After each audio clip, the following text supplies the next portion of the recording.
ಮಡಿಕೇರಿಯ ಹೃದಯ ಭಾಗದಲ್ಲಿ ಈ ಐತಿಹಾಸಿಕ ಗದ್ದಿಗೆ ಇದೆ. ರಾಜನ ಸಮಾಧಿ ಎಂದು ಇದನ್ನು ಕರೆಯುತ್ತಾರೆ.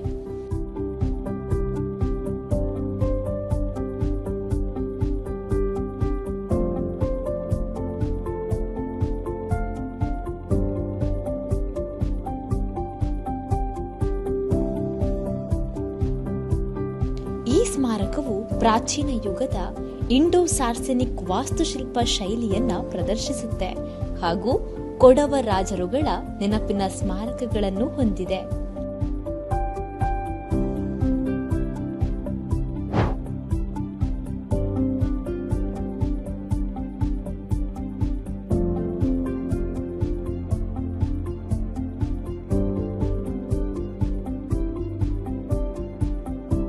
ಹಚ್ಚ ಹಸುರಿನ ವಾತಾವರಣದ ನಡುವೆ ಎದ್ದು ನಿಂತಿರುವ ಈ ಗದ್ದಿಗೆ ಮಹಮ್ಮದನ್ ವಾಸ್ತುಶಿಲ್ಪದೊಂದಿಗೆ ಸಂಯೋಜನೆ ಹೊಂದಿದ ಹಾಗಿದೆ.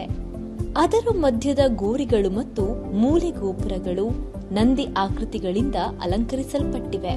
ಅಂದವಾದ ಕೆತ್ತನೆಯ ಸ್ಮಾರಕದ ಪ್ರವೇಶ ದ್ವಾರವು ಹಿಂದೂ ಸಂಪ್ರದಾಯಗಳ ಐತಿಹಾಸಿಕ ಪ್ರಾಮುಖ್ಯತೆಯೊಂದಿಗೆ ಹೆಣೆದುಕೊಂಡಿರುವ ಜಾಗಕ್ಕೆ ಪ್ರವಾಸಿಗರನ್ನ ಕೈಬೀಸಿ ಕರೆಯುತ್ತೆ.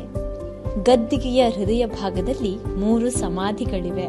ಅವುಗಳಲ್ಲಿ ಪ್ರತಿಯೊಂದು ಕೂಡ ಕೂರ್ಗ್ನ ರಾಜವಂಶದ ಕಥೆಯನ್ನ ಹೇಳುತ್ತೆ.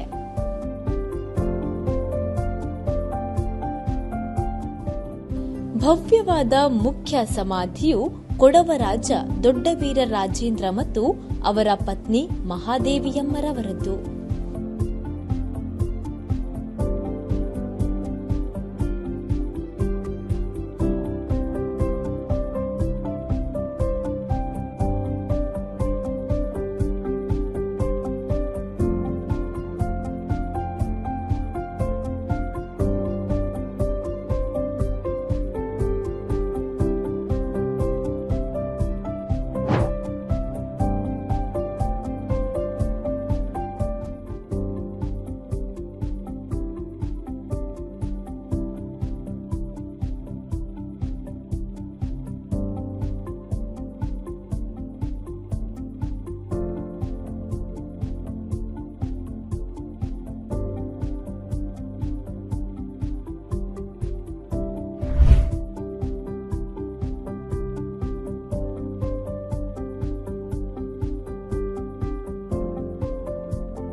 ಬಲಕ್ಕೆ ಚಿಕ್ಕವೀರ ರಾಜೇಂದ್ರನಿಂದ ನಿಯೋಜಿಸಲ್ಪಟ್ಟ ಲಿಂಗರಾಜೇಂದ್ರನ ಸಮಾಧಿ ಮತ್ತು ಎಡಕ್ಕೆ ವೀರರಾಜೇಂದ್ರನ ಪೂಜ್ಯ ಗುರುಗಳಾದ ರುದ್ರಪ್ಪನ ವಿಶ್ರಾಂತಿ ಸ್ಥಳ.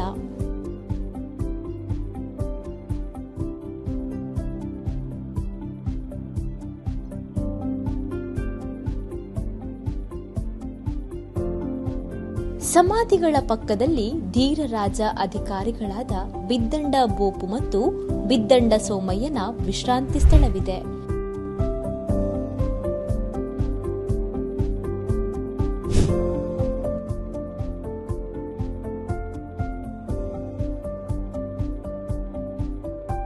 ಅವರು ಟಿಪ್ಪು ಸುಲ್ತಾನ್ ವಿರುದ್ಧ ಹೋರಾಡಿದವರು.